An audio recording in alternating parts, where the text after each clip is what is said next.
दोस्तों, आप सभी ने कभी न कभी ब्लड मैरी के बारे में तो ज़रूर सुना होगा। यह एक बहुत ही रोमांचक और रहस्यमयी घटना है। आखिर सब जानना चाहते हैं कि ब्लड मैरी कौन थी। तो चलिए ये कहानी शुरू करते हैं। ब्लड मैरी कौन थी? ब्लड मैरी का असली नाम मैरी थियोडोरा था। ब्लड मैरी हेनरी हेल की बेटी थी, जो इंग्लैंड के राजा थे। उनका शासन 1509 से लेकर 1577 तक चला था।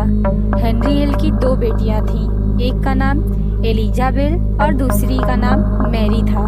लेकिन हेनरी को कोई लड़का नहीं हो रहा था। इस बात को लेकर हेनरी बहुत ज़्यादा चिंतित रहने लगा था। उसका राजपाट कौन संभालेगा? मैरी भी एक लड़की है, इसीलिए हेनरी मैरी को बिल्कुल भी पसंद नहीं करता था, न ही उसके साथ अच्छा व्यवहार कर रहा था। महल में बहुत सारे नौकर होने के बावजूद भी मैरी को सारा काम खुद ही करना पड़ता था। लेकिन मैरी ने कभी भी अपने पिता को उल्टा जवाब नहीं दिया। उसने यह सारे काम करे और वो हमेशा अपने पापा से अच्छे से ही बात करने की कोशिश करती थी। कहीं ना कहीं मैरी को ये बात पता थी कि उसके पिता का ये बर्ताव उसके साथ क्यों और किस लिए है।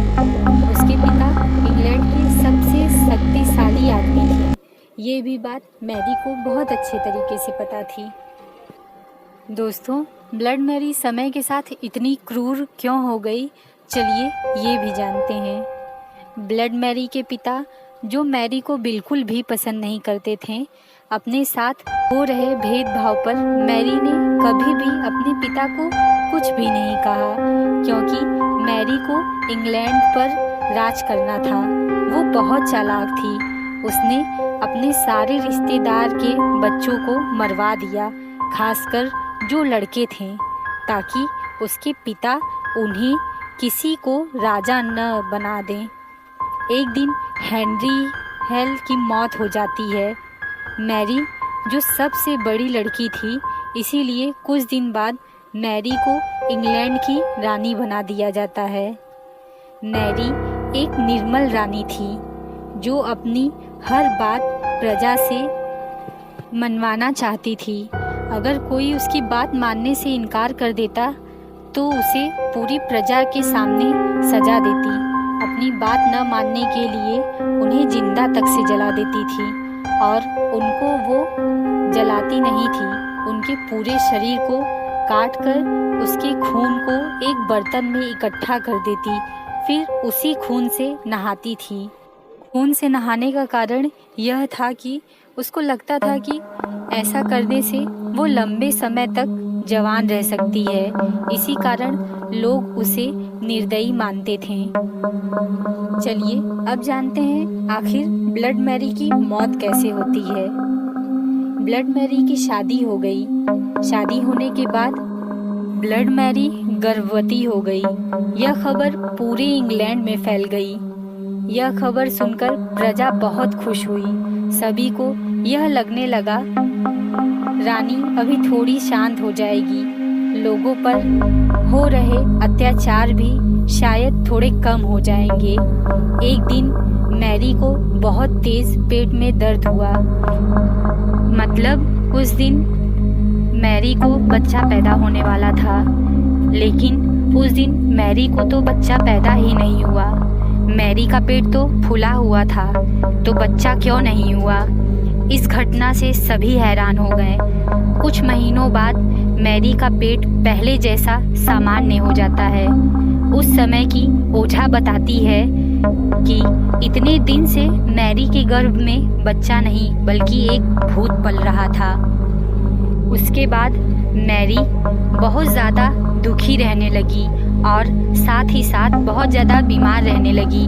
उसके साथ वही समस्या होने लगी, अगर बच्चा नहीं होगा तो राजपाट कौन संभालेगा। ब्लड मैरी, जो अपने पति को दूसरी शादी करने के लिए भी नहीं बोल सकती थी, अगर उसका पति दूसरी शादी कर लेगा, उसका बेटा मैरी के राजपाट पर शासन करेगा। यह सब मैरी नहीं चाहती थी। वह अपने खुद के बच्चे को राजगद्दी पर देखना चाहती थी। इसका यह सपना पूरा नहीं हो पाया। इसी के गम में रानी और ज़्यादा बीमार पड़ती चली गई। एक दिन ब्लड मैरी की दर्दनाक मौत हो गई। चलिए दोस्तों, जानते हैं कि ब्लड मैरी का नाम आखिर ब्लड मैरी कैसे पड़ा। दोस्तों, वो बच्चे वाली बात पूरे इंग्लैंड में फैल गई थी। मैरी के पेट में एक भूत पल रहा था। लोगों का यह भी मानना था कि उसके पेट में एक नीला बच्चा था, जो उसे ब्लू बेबी के नाम से जानते थे। उसके बाद इंग्लैंड में लोगों की मौत होने लगी। जो भी लोग रात में शीशे के सामने जाकर ब्लड मैरी को याद करते या उसका नाम 3 बार लेते थे, तो वो शीशा निकलकर उसी को मार देता था। इसी के चलते लोगों ने मैरी को शापित घोषित कर दिया और फिर मैरी का नाम ब्लड मैरी रख दिया गया। इसके साथ मैरी जिंदा होते हुए लोगों पर बहुत ही ज़्यादा अत्याचार करती थी। वो लोगों को जिंदा जला देती थी या फिर उनके शरीर को काटकर उनके खून को एक बर्तन में जमा कर देती और फिर उसी खून से नहाती। शायद ये सब उसी के कर्मों का नतीजा था, जो उसे इतना दर्दनाक मौत का सामना करना पड़ा। दोस्तों, अगर आपको यह स्टोरी ज़रा सी भी पसंद आई हो तो प्लीज़ मेरे चैनल को सब्सक्राइब करें, और अगर आपकी कोई स्टोरी है तो प्लीज़ कमेंट बॉक्स में मुझे ज़रूर बताएं।